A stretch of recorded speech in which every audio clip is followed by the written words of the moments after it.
जब मैंने अपनी फ़िटनेस जर्नी की शुरुआत की थी तो मेरा वेट था 49 केजीज़। बट 3 सालों के अप्स एंड डाउन्स के बाद this was the heaviest I have ever been which is 79 kgs. तो इस वीडियो में आपको मैं ऐसे 5 मसल बिल्डिंग मिस्टेक्स बताने जाऊंगा जो कि आप अननोइंगली कहीं ना कहीं वो गलत कर रहे हैं। तो पहली मिस्टेक है ईटिंग टू मच कैलोरीज। हाँ, अगर आप ये सोचते हैं कि आप ज़्यादा खाएंगे तो जल्दी मसल बिल्ड हो जाएगा तो ऐसा नहीं है, क्योंकि हमारे बॉडी को एक मिनिमम अमाउंट ऑफ कैलोरीज चाहिए रहता है जिससे कि वो मसल बिल्ड करे, और उससे ज़्यादा वो जो भी आप कैलोरीज कंज्यूम कर रहे हैं वो फैट में डिपॉजिट हो जाता है। तो अगर आप एक बिगिनर हैं तो आप अपनी न्यूबी गेन्स का फ़ायदा उठा सकते हैं। कैसे? आप अपने मेंटेनेंस कैलोरीज में खा सकते हैं या तो आप डेफिसिट में भी खा सकते हैं अराउंड 100 के, क्योंकि अगर आप 100 के डेफिसिट में भी खा रहे हैं तो आप अपने मसल बिल्ड कर सकते हैं जो भी बिगिनर्स हैं, क्योंकि उनके बॉडी कभी स्ट्रेस से और वो डाइट से एक्सपोज नहीं हुई रहती है। तो उससे जब फर्स्ट टाइम एक्सपोज होगी तो उससे वो मसल जल्दी बिल्ड कर सकते हैं as compare to advance lifter. और अगर आपको लग रहा है कि आपका वेट कहीं रुक गया है या तो ऊपर नहीं जा रहा है तो आप उसको स्लाइटली सरप्लस में कर सकते हैं अराउंड 100 कैलोरीज। दूसरी मिस्टेक आ जाती है ट्रेनिंग स्पीड पे। अगर आप उनमें से एक हैं जो ग्रोथ स्प्लिट फॉलो करते हैं, जैसे कि मंडे चेस्ट, फिर बैक, फिर लेग्स, फिर बाइसेप, ट्राइसेप, तो इससे तो आपकी मसल बिल्ड हो जाएंगी, बट इससे भी एक बेहतर तरीका है। अगर आप बिगिनर हैं तो आप एक फुल बॉडी स्प्लिट फॉलो कर सकते हैं, जैसा कि हफ्ते में 3 बार ट्रेन करके फिर 3 रेस्ट डे ले सकते हैं। उसको 1 मंथ फॉलो करके उसके बाद आप उस फुल लेग्स में स्प्लिट हो सकते हैं, या तो जो मेरा अभी पर्सनल मुझे जो अच्छा लगता है वो 4 डे स्प्लिट है, जिसमें कि मैं ट्रेन करता हूँ chest and shoulder, back and rear dealt, legs, arms. और अगर आपके आर्म्स लैग करते हैं जैसे कि मेरे करते हैं तो आप ये भी फॉलो कर सकते हैं पुश लेग्स एंड आर्म्स। तो एक ज़्यादा थोड़ा इफेक्टिव तरीका है। और तीसरी जो सबसे बड़ी मिस्टेक मुझे लगती है वो है ईगो लिफ्टिंग, जो आजकल के इंटरनेट में वही चल रहा है कि कौन कितना वेट लिफ्ट कर सकता है। लेकिन अनफॉर्चुनेटली इससे आपकी मसल बिल्डिंग की स्पीड यहाँ आ जाएगी और इंजरी के चांसेस यहाँ चले जाएंगे। तो और इस चीज़ को मिनिमाइज़ करके मसल बिल्डिंग को बढ़ाने के लिए आपको अपना पहला गोल डिसाइड करना पड़ेगा कि आपको पावर लिफ्टिंग की ओर जाना है कि आपको हाइपरट्रॉफी की ट्रेनिंग करनी है। अगर पावर लिफ्टिंग करना चाहते हैं तो आप कर सकते हैं, उनका एक अलग ट्रेनिंग रहता है, ठीक है। उनको ये नहीं चाहिए रहता है कि point A to point B कैसे जाए, बस ले जाना है। लेकिन हाइपरट्रॉफी में point A to point B जाना इंपॉर्टेंट नहीं है, कैसे जा रहे हैं वो इम्पोर्टेंट है। रास्ता ज़्यादा निर्भर करता है हाइपरट्रॉफी में। को अपना गोल डिसाइड करना पड़ेगा।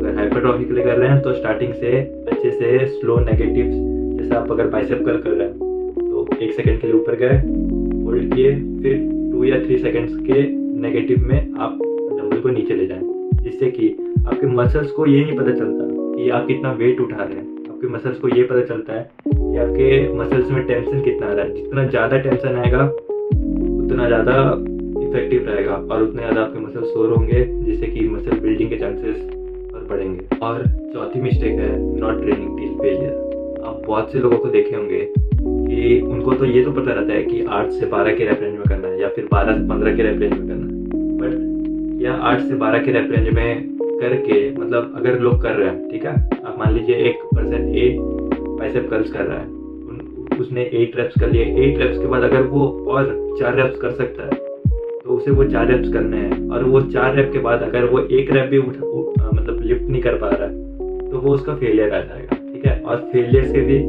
बहुत सारे लेवल्स होते हैं जो कि आप धीरे धीरे करके आप अचीव करेंगे।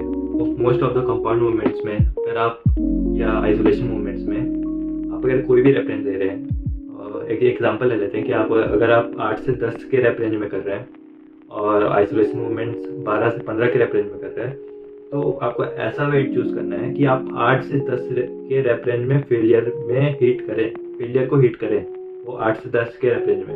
ऐसा नहीं होना चाहिए कि 8 से 10 रेप लगा लिए उसके बाद भी अंदर और जाने की हाँ यार और लगा लेते हैं, ऐसा नहीं होना चाहिए। 8 से 10 रेप मतलब 8 से 10 रेप के अंदर वो कंप्लीट फेलियर, एक रेप भी ऐसे उठना नहीं चाहिए। अगर आपको कोई कितने भी पैसा दे तो आप उठा ना पाए, वो होता है असली फेलियर। तो आज का 5वां और आखिरी मिस्टेक है ओवर कॉम्प्लिकेटिंग थिंग्स। तो लोग मसल बिल्डिंग को इतना कॉम्प्लिकेट कर देते हैं कि मुझे ये एक्सरसाइज करना चाहिए कि वो एक्सरसाइज करना चाहिए, ये एक्सरसाइज बेटर है कि वो एक्सरसाइज बेटर है, कि उनको लगता है कि मसल बिल्डिंग करना बड़ा पहाड़ है। तो आप जितनी चीज़ों को सिंपल रखोगे और ओवर कॉम्प्लिकेट ना करते हुए सिंपल रख के एक अपने बेस को बना के आगे बढ़ोगे तो उतना आपको प्रोग्रेस करने में हेल्प मिलेगा, उतनी जल्दी आपके मसल्स बिल्ड होंगे। पर एक मसल के लिए बताता हूँ, जैसे कि हो गया शोल्डर के 3 बेल्ट होते हैं, फ्रंट बेल्ट, साइड बेल्ट और रियर बेल्ट। तो एक पर्टिकुलर ले लेते हैं साइड बेल्ट, ठीक है। तो अब साइड बेल्ट के लिए आप सोचोगे मैं अपराइट रोज भी कर लूँ, लैटरल रेस भी कर लूँ, ठीक है, केवल लैटरल रेस भी कर लूँ। तो इतने चीज़ें करने की कोई ज़रूरत नहीं है। एक बेस होता है जैसे कि लैटरल रेस, ठीक है। आप लैटरल रेस डंबल में भी कर सकते हैं, केबल में भी कर सकते हैं। तो वो आपको धीरे धीरे पता चलेगा कि आपके लिए वो कौन सा ज़्यादा अच्छा काम करता है, आपको किस में ज़्यादा अच्छा फील आता है। तो वो आप धीरे धीरे आपको वो पता लगेगा, ये कि नहीं कि एकदम से पता लग जाए।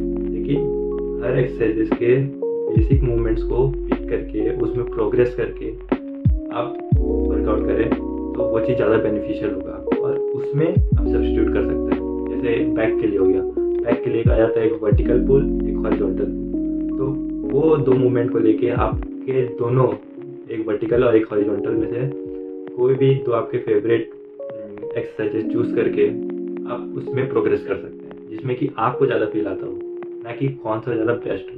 वीडियो के लिए इतना ही था, और अगर वीडियो आपको पसंद आई हो तो लाइक करते हैं।